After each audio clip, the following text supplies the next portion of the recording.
अज्ञानतिमिरान्धस्य ज्ञानाञ्जनशलाकया चक्षुरुन्मीलितं येन तस्मै श्रीगुरवे नमः। नारायण परावेदा देवा नारायणाङ्गजाः नारायण परालोका नारायण परामखाः नारायण परो योगो नारायण परं तपः नारायण परं ज्ञानं नारायण परागतिः। तस्मातेकेन मनसा भगवान् सात्वतां पतिः श्रोतव्यकीर्तितव्यश्च ध्येयपूज्यश्च नित्यदा। जयति जगति मायां यस्य कायाधवस्ति वचनरचनमेहं केवलं साकलय्य ध्रुवपदमपि यातो यत्कृपातो ध्रुवोऽयं सकलकुशलपात्रं ब्रह्मपुत्रं नतास्मि। सर्वेभ्यः नमस्कारः। We are seeing the Narada Bhakti Sutras. We saw in the last video that Narada, why did he select this subject, Bhakti, for Vyakhyana? He explained it in his first sutra itself. And he began his work with a very auspicious word, Athato. Now in this second sutra, he tells about the lakshana or the nature of bhakti. The second sutra is Sa Tvasmin Parama Prema Rupa. Sa, that is, that bhakti indeed is Parama Prema Rupa. Sa means that, here it indicates the bhakti. Tu means indeed Parama Prema Rupa. Parama, supreme, prema, love, devotion, rupa, it is of that nature or of that form. So bhakti is of Parama Prema Rupa, it is of supreme love. So what is the difference between ordinary love and supreme love? We know about only ordinary love. Even in our materialistic world, we say that we are so much attached with someone or so much attached with an object. We love that so much, but we have our individuality. We don't dissolve our individuality. Whatever great the love may be, it is that materialistic life. We cannot dissolve our individuality for love. When we think over it, we will understand.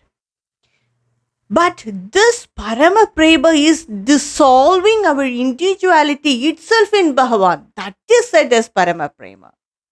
So the Parama Prema, first thing, it has to be unconditional. It should not have any conditions. When it has conditions, then it is not Parama Prema. It is conditional Prema. For example, when we love Bhagavan under some condition, I want to get this, I want this materialistic life, or I want this materialistic benefit, so please give me Bhagavan. Sometimes we get and sometimes we don't. When we get one thing, we will, next week itself, we go and ask Bhagavan for something else. Bhagavan, you satisfied? Yeah, you gave me that, but please do this also for me. So, condition after condition. This is not Parama Prema. This is Prema. Definitely it is Prema, and it is the stepping stone for Parama Prema. But it is not Parama Prema, and Bhagavan, Sage Narada is not telling about this Prema.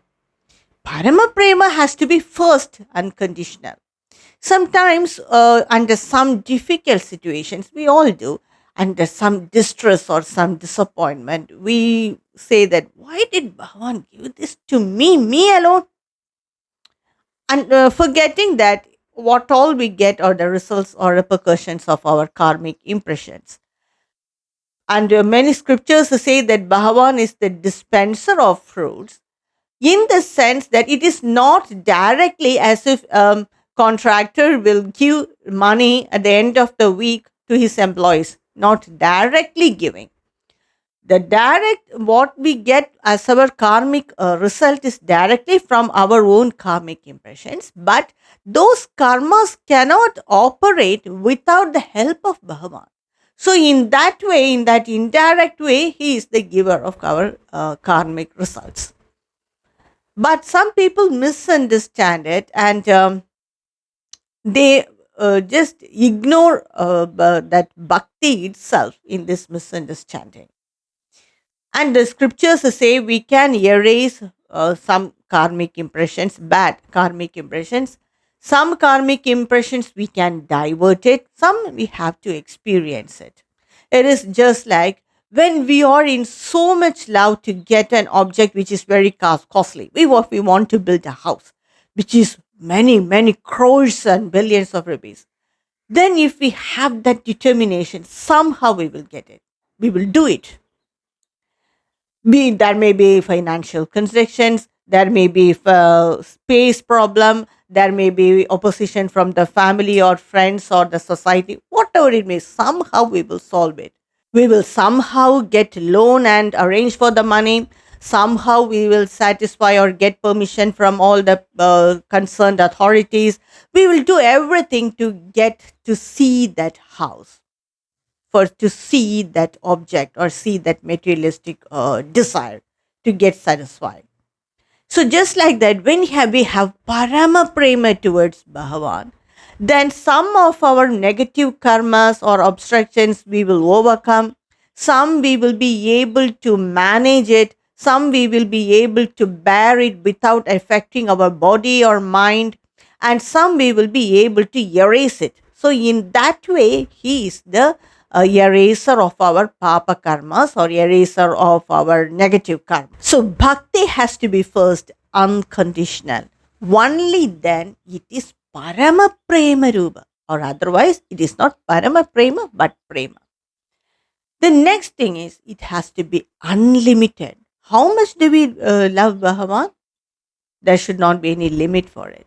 Some people, they think that going to the temple every day, that is parama prema, but there should not be any limit. We have to love Bhagavan under all circumstances, under all, even if someone object us, we may not take that path, take another path and love Bhagavan.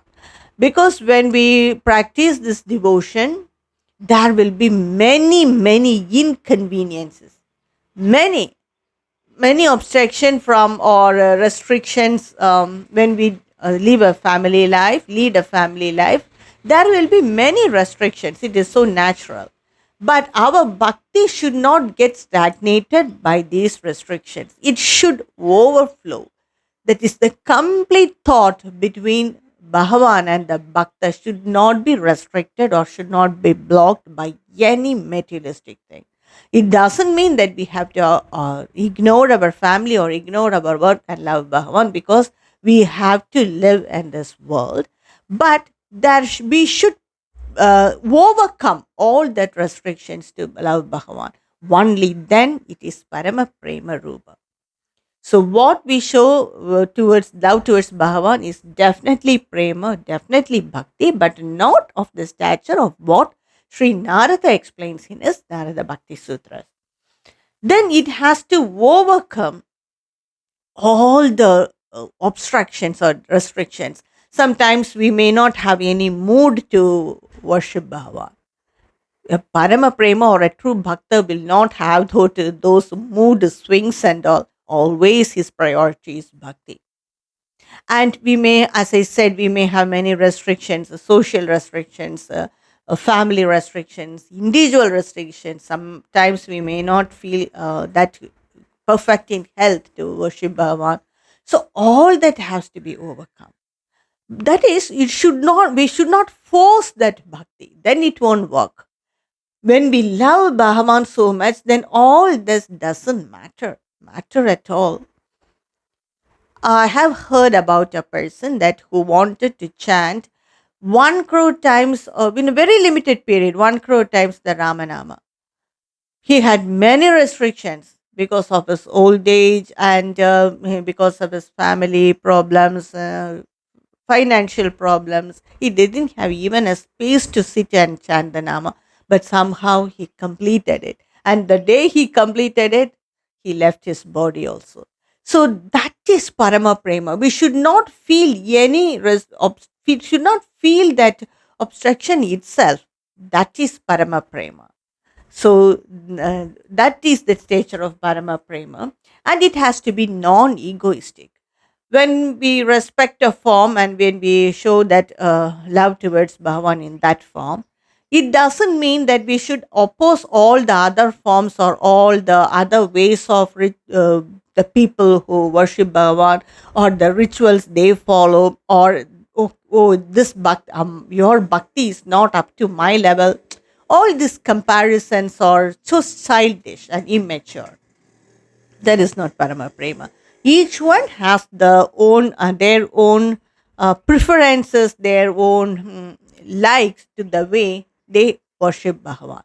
So this maturity Bhakta must have. Only then they can overcome all this and show that Parama Prema towards Bhagavan. Bhakti is the constant flow of thought without any desire. If we love Bhagavan for desire, then it is prema, not Parama Prema. That is Parama Prema, that is Bhakti. And Swami Chinmayananda very beautifully explains this Bhakti as love is a link that connects a force that attracts. Love grasps us. It is a relationship that grows in joy and ecstasy between the lover and the beloved. Then it becomes a bond that holds them together. Then the bhakta steps up into the realm of his own. There is this bhakti is actually reaching our own self consciousness. So through the form and through the different rituals, everything, we reach that realm of our own. When we do have that Parama Prema, then there is no difference between the Bhakta, Bhakti and Bhagavan himself. Only the Bhagavan remains, nothing else remains. And another famous quote or the shloka of Sri Hanuman is Deha buddhya tu dasoham Jiva buddhya tvardamshakaha Atma buddhya tvamevaha miti me nischita matihi. Hanuman Swami says that when I identify myself with this body, then I am dasa to Bhagavan Sri Rama. When I consider myself as an embodied soul, then I am the part of Bhagavan Sri Ram.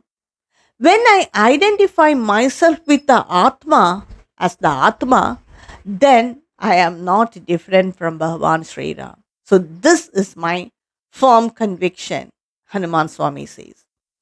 So the bhakti is based on our identification. If we identify with our body, then we feel that Bhagavan is in the temple, Bhagavan is in the puja room, so I should worship him. Every day I should go to meet him with this body. So when we identify ourselves with as a jiva, then as what Hanuman Swami says that I am a part of him, just like he is the fire and I am a spark of it. And when I identify myself with Atma, then there is no difference between Bhagavan and myself. So that is the words of Sri Hanuman Swami that is applicable to all of us. Our bhakti is based on our identification and our understanding of Bhagavan. Then automatically the Parama Prema will only exist, not ordinary Prema or anything. So that is, bhakti is Parama Prema Swarupa. It is of the nature of Parama Prema. And the third sutra in this Narada Bhakti Sutras is Amrita Swarupa cha. And bhakti is of Amrita Swarupa. Amrita means that bliss, ecstasy, happiness, joy. It is more than happiness and joy, definitely. Ecstasy, bliss.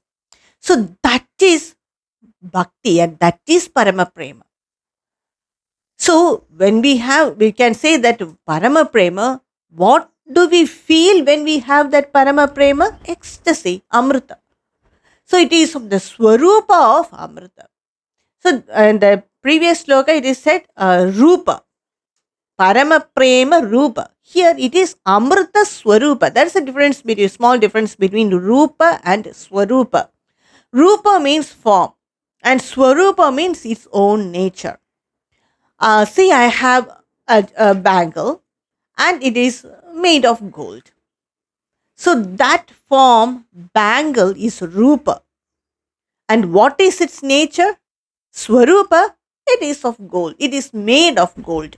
So the Swarupa of my bangle is gold and the Rupa of my bangle is that bangle form. So this is the difference between Rupa and Swarupa.